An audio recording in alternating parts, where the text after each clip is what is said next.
Hi, ladies. Today is all about minding your mind. Minding your mind. So, what does that mean? Well, there's this wonderful woman I look to up to a lot. Her name's Lynn Hagedorn, and she talks a lot about this sort of concept. So, I wanted to share this with you. Um, First, I want you to think about what freedom looks like. What would you be doing? Who would you be with? Where would you be?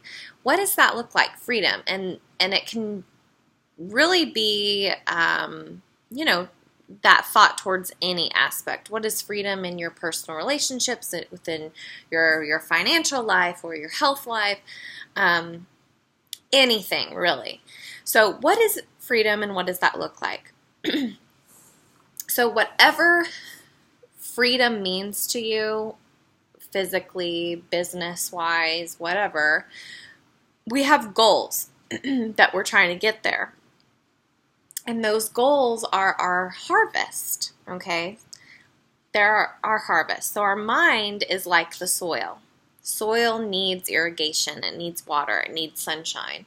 And our harvest won't grow, and we won't get a nice, healthy harvest if we don't provide our soil or our mind with the nutrition that it needs and all the things that it needs. So some of you may be better at tending to your soil more than others, and that's okay, but that's why we're here. And the part of Soul Sesh that focuses on the mind and the spirit and the emotional side of things is really all about minding your mind. It's really that piece that holds together everything else that we're trying to do here, which is get healthy, get and feel better, have energy, get in tip-top shape, feel awesome about ourselves, about our bodies, and about our lives and as a whole. And if we're not minding our mind and we're not tending to it, we will never be able to sustain or reach our goals at all.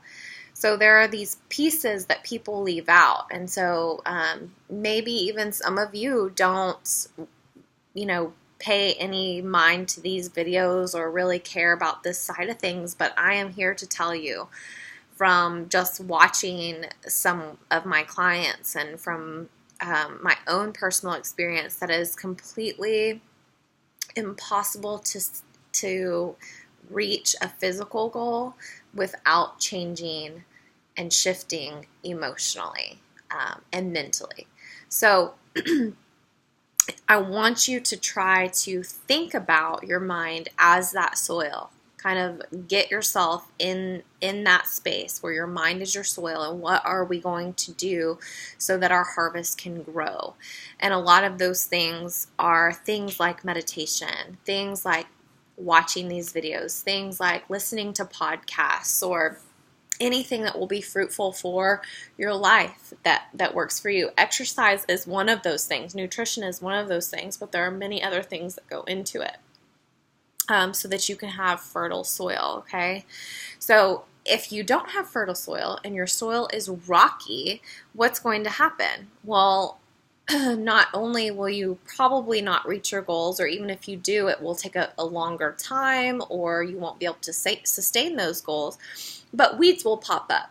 If you don't tend to your soil, weeds will pop up, and those weeds in your life are things like negativity, things like naysayers, things like doubt, self-doubt, negative self-talk, all that stuff will kill your harvest. It will choke off your harvest. Your crops will not grow.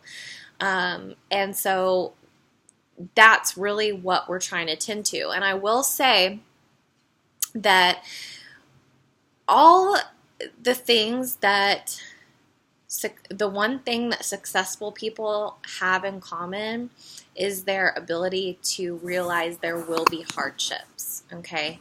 So when we get super excited about things, we tend to not troubleshoot, and that's something that sets us up for failure. So we have to also troubleshoot. So if you want to be successful in anything in your life, I keep saying business-wise. I know some of you try to run your own businesses, or with your family, your relationships, with your health and your fitness.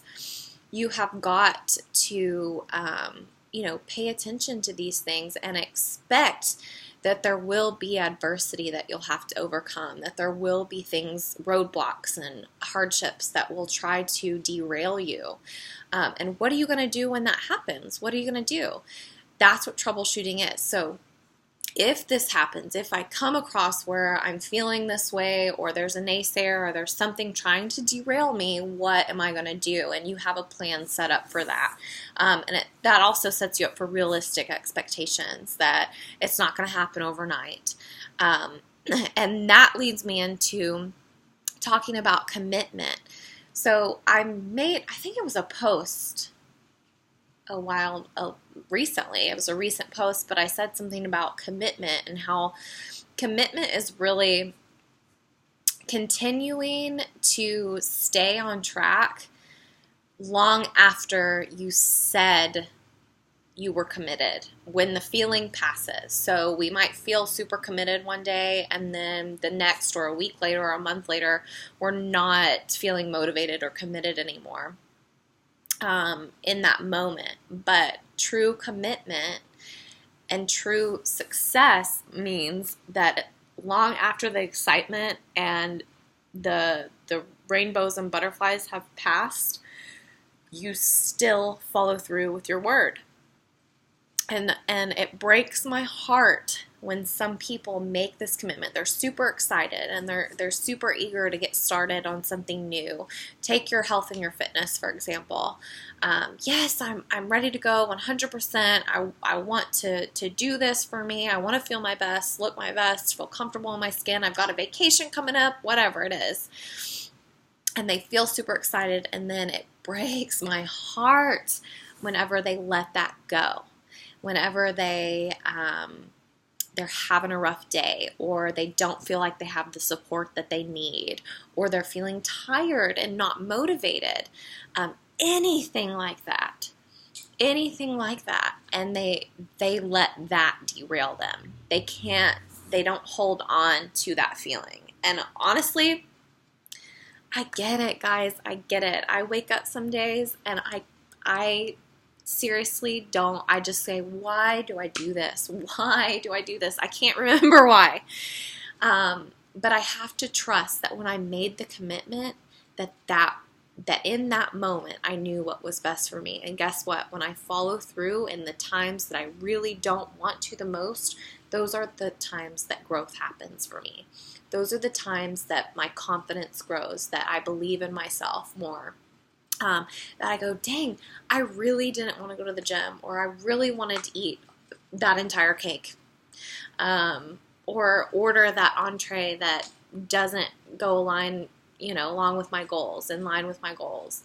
But I didn't eat that cake. I didn't order that entree. I stuck to my meal plan. I did go to the gym when I didn't want to. And those are the times, guys, that I go, oh my gosh, I look back and I go, oh my gosh, like I stayed on track. I feel good. I can do this. My confidence grows. And then that gives you more confidence leading up into the next moments of your life and the next days to come. That's what keeps you going, getting through the tough times.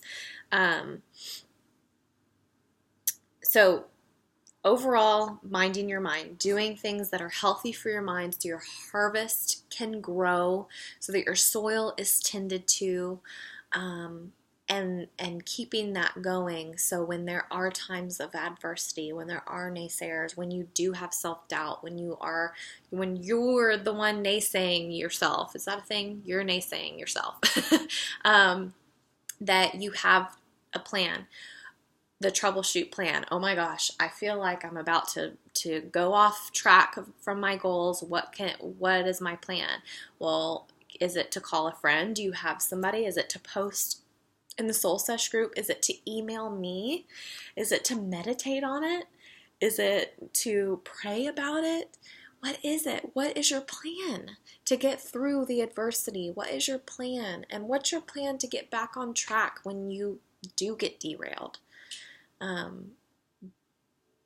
this is what we need to do to be successful. All of us, every single one of us, including me.